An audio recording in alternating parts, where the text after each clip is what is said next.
You are being undermined, and you don't even realize it. Every day, small behaviors you tolerate are silently poisoning your influence, your ambition, your future.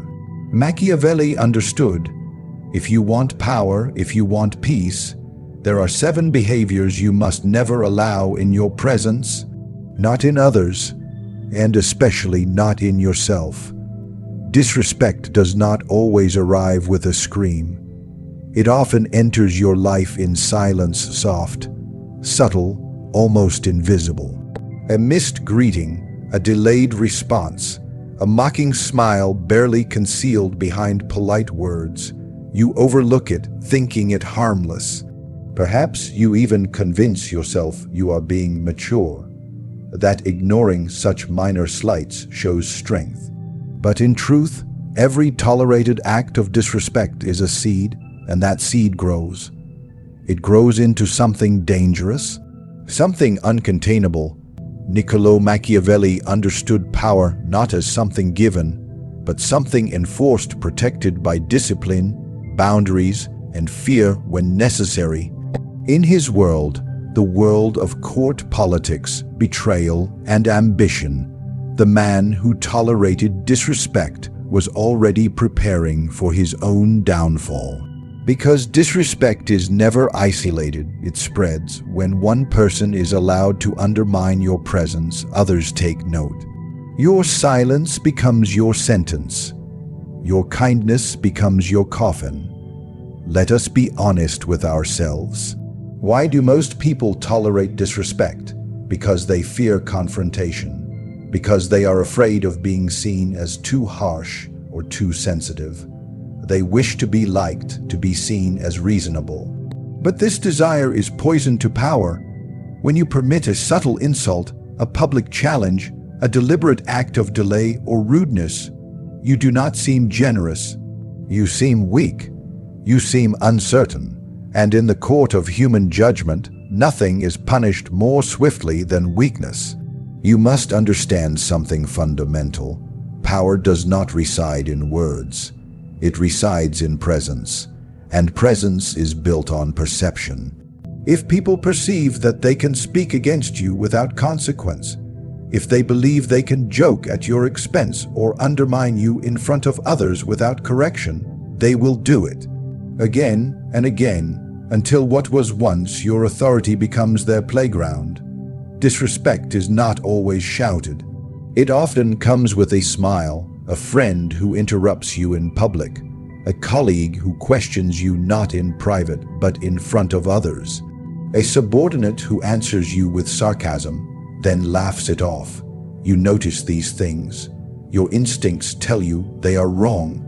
But society has trained you to suppress your instincts, to be the bigger person. And so, you swallow your response.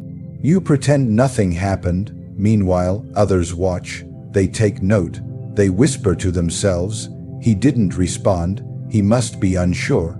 Maybe he isn't as strong as we thought." Machiavelli taught that the appearance of power is as vital as power itself. Once the illusion is cracked, it is difficult, if not impossible, to repair. And make no mistake, disrespect is the hammer that chips away at that illusion. A prince, or a professional, or a parent, or a leader of any kind must hold the line. Every time you let someone step over it, they step closer to your throne. And do not believe that silence will protect you. Silence in the face of insult is not noble. It is a signal that tells the world you are unsure of yourself, that you are not prepared to enforce your own boundaries. This doesn't mean you must scream or retaliate with rage. No, the correction must be deliberate, calm, and cold. A look, a pause, a direct statement that makes clear, you noticed and it will not happen again.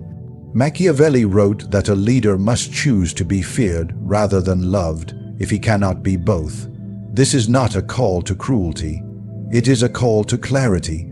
Being respected means that your presence commands attention, your words carry weight, and your boundaries are not optional. Every time someone disrespects you and you respond with silence, you drain that respect from the room. Drop by drop, your influence bleeds out. Most rulers are not overthrown by armies. They are undone by whispers, by private laughter, by those they once trusted, and it always starts the same way, with a small insult left unchecked. A small moment tolerated until it becomes a pattern, until it becomes a threat, until it becomes the reason for their fall. So ask yourself, what have you tolerated recently? What quiet forms of disrespect have gone unpunished in your life? You may think you're keeping the peace, but Machiavelli would tell you, what you're really doing is building the conditions for your own collapse. Loyalty is not something you are owed. It is not something you can assume, nor something that lasts by accident. It is built through control, maintained through consequence, and broken the moment you fail to act. Machiavelli, observing the fragile empires of his time, knew this truth intimately. Betrayal never begins as a sword through your back. It begins as a whisper, a subtle shift in tone, a servant who hesitates before obeying, a trusted friend who begins to praise your rival just a little too often. These are not accidents, these are signals, and once you ignore them, disloyalty takes root. Understand this, people are loyal only when it serves them. This is human nature, not malice, and human nature does not bend to idealism. A man will be loyal as long as you are powerful, as long as your favor brings him gain. But if he sees your grip slipping, if he notices that others have betrayed you and yet still walks free, he begins to calculate. If they can get away with it, he thinks, perhaps I can too. And so the infection spreads. It is not enough to demand loyalty. You must reward it visibly and punish betrayal ruthlessly. When you fail to punish a traitor, you teach the entire room that there are no consequences for shifting allegiance. And in a world where power and opportunity shift quickly, people will choose self-interest over loyalty every time. Machiavelli wrote that it is safer to be feared than loved, not because fear is cruel, but because love is unreliable. A person who fears the cost of betrayal will remain loyal even when tempted. A person who simply loves you may abandon you the moment it suits them. Now think, have you allowed people in your life to betray you in small ways? Perhaps they shared something behind your back. Perhaps they stood silent while others attacked you. Perhaps they gave your enemy space in their circle while calling you friend. These are not small things. These are acts of disloyalty disguised as neutrality. And neutrality, when the lines are drawn, is betrayal in disguise. You see, disloyalty is not just a dramatic moment where someone openly opposes you. It is the slow erosion of alignment. It is the failure to defend you when it matters. It is the subtle shift of attention, the diminishing of your importance in someone's world. When you ignore these shifts, you embolden them. The traitor tests you not by running, but by waiting. Waiting to see if you will notice, waiting to see if you are willing to act. Machiavelli would not hesitate. To him, a single disloyal action, even a word, was grounds for removal. Why? Because even if the act itself is minor, the precedent it sets is monumental. If you permit one person to drift from your side without penalty, others will follow, not because they hate you, but because they are watching for signs. Everyone is always watching the ruler. How you handle one betrayal tells the rest of your circle what they can get away with. There is another danger, the illusion of reconciliation. Many leaders eager to avoid conflict allow disloyal individuals back into their trust. They accept apologies, they make peace, but peace with a traitor is a strategy of the foolish. A disloyal person who faces no cost for their betrayal learns only one lesson: that you are easy to manipulate, that your forgiveness is not strength, it is weakness in royal robes, And so they come back, smiling, playing the role, waiting for the next chance to act against you. Not everyone who returns deserves to. Not everyone who asks for forgiveness should be granted it. Loyalty is like gold. Once it's been tarnished, you must melt it down or discard it. You cannot pretend it's untouched. In times of uncertainty, your power is not protected by charm, kindness, or history. It is protected by consequence. People must know, deep in their bones, that betraying you means loss of favor, of status, of safety. When betrayal brings nothing but shame and silence, others will hesitate. But when betrayal is left unanswered, it becomes currency. It becomes a tool others will use to measure your resolve. Think carefully about those closest to you. Have they wavered? Have they shifted? Have they shown signs that their loyalty is conditional? If so, the damage has already begun. A weak man may not seek to destroy your kingdom, but if you leave him in your ranks, he will destroy it all the same. Not through malice, not through conspiracy, but through sheer inability. And worse, he won't even know he's doing it. Machiavelli, in all his writings, made one thing brutally clear.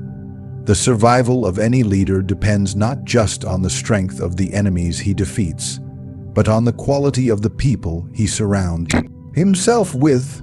Incompetence is not just a flaw, it is a virus, and once you allow it to remain in your court, it spreads, infecting everything: your reputation, your decisions, your command.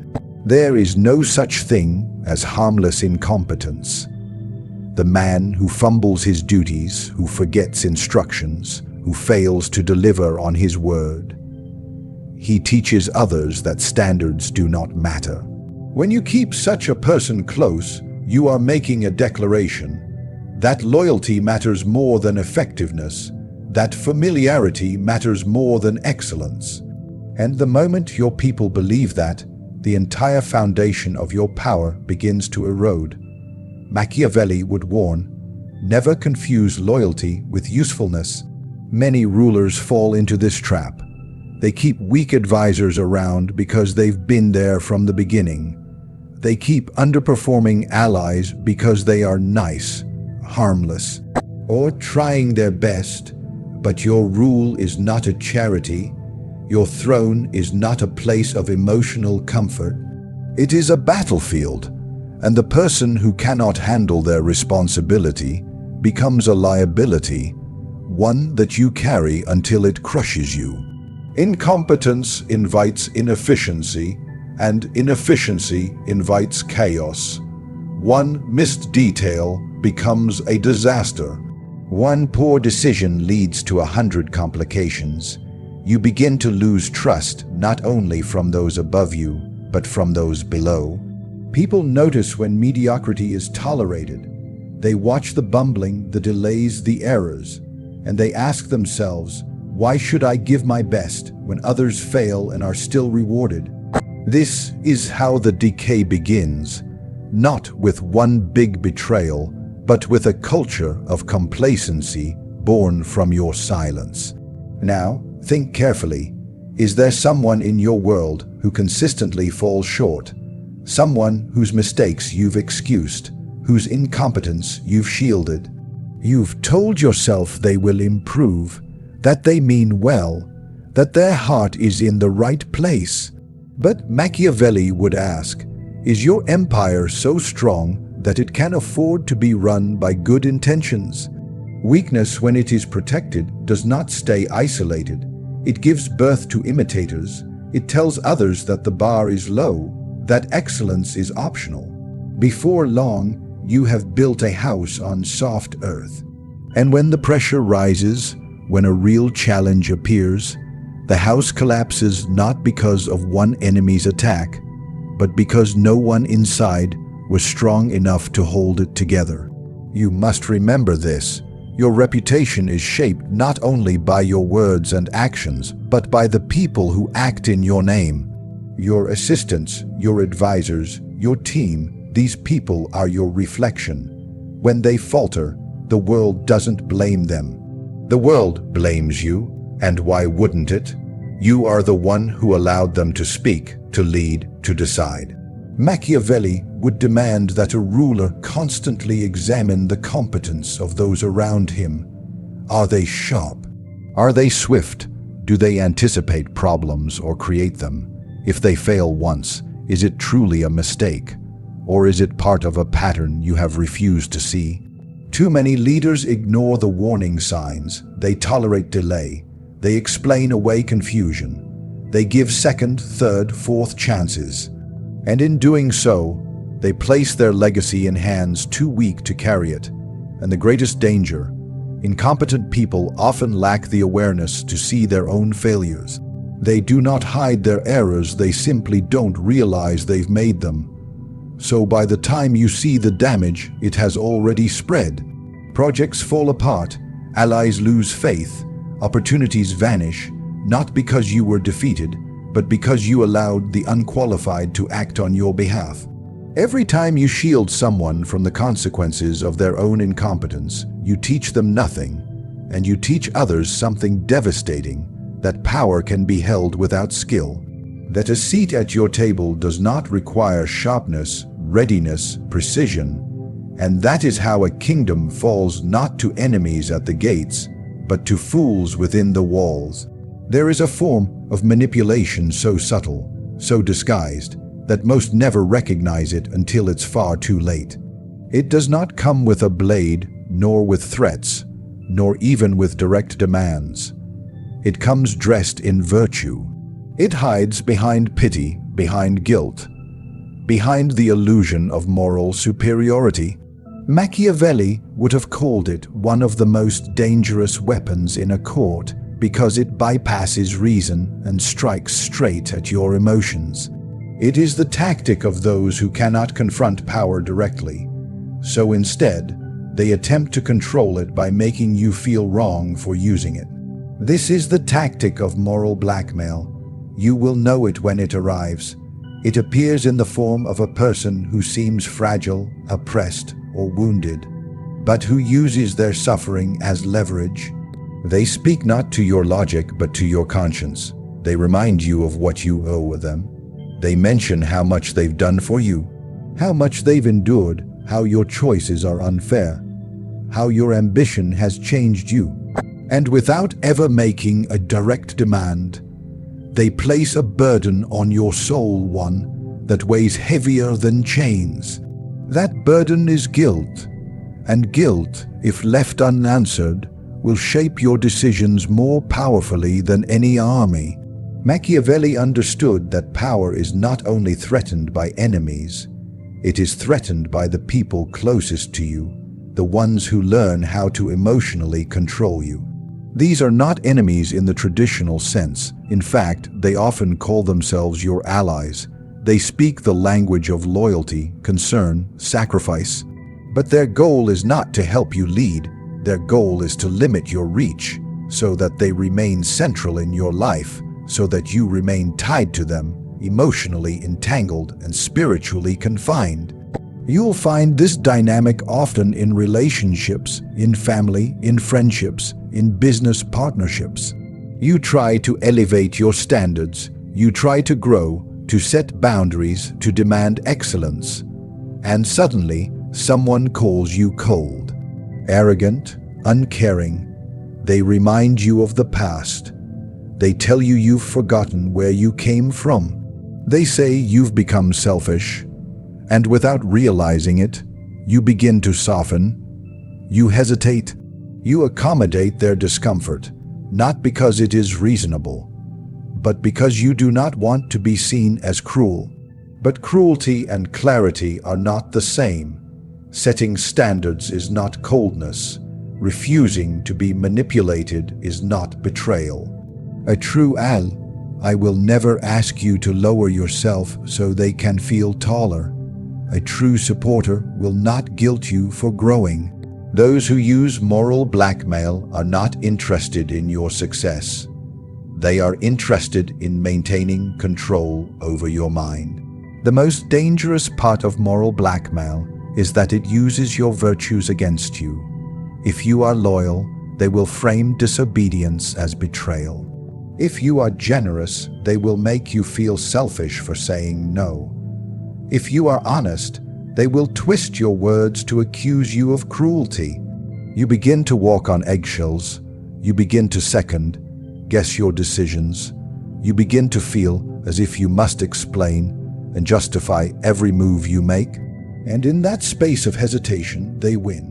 Machiavelli would say, never let another person become your conscience. Your moral clarity must be your own, unclouded by the tears of manipulators.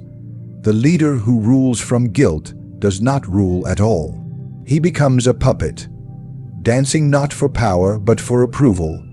And approval, once needed, becomes an addiction. The more you try to prove you're good, the more you bend to others' expectations. The more you bend, the more they push. And soon, you no longer govern your world, you merely react to it. People who use moral blackmail will often appear emotionally distressed, confused, even hurt. But you must see through the performance. Their pain may be real, but that does not make their demands legitimate. Compassion is not compliance. You can feel for someone without obeying them. You can care without surrendering your control. The moment you give in to emotional manipulation, you signal to the world that your mind is not your own. Those decisions can be extracted from you through pressure, not principle. And once others see that, you will never make a free decision again. Every choice will be questioned, every boundary tested. Every word you speak will be used not just for analysis, but for leverage. In the game of power, it is never the loudest threats that destroy you. It is the things you tolerate, the silent insults you brush off, the disloyal glances you ignore, the fools you keep at your table, the guilt you let settle in your mind. One by one, these quiet poisons infect your rule, and by the time you notice, the decay has already spread. Machiavelli never begged rulers to be kind. He demanded they be aware, ruthless not in cruelty, but in clarity. Because a prince who seeks peace at the cost of strength will lose both. The world does not respect what you allow. It respects what you command. So ask yourself now, where have you been too forgiving? What have you permitted in the name of politeness, comfort, or fear? Each tolerated behavior is a thread pulled loose from your authority. And if you do not pull it back, sooner or later, everything unravels. Power is not stolen. It is surrendered inch by inch every time you fail to draw the line.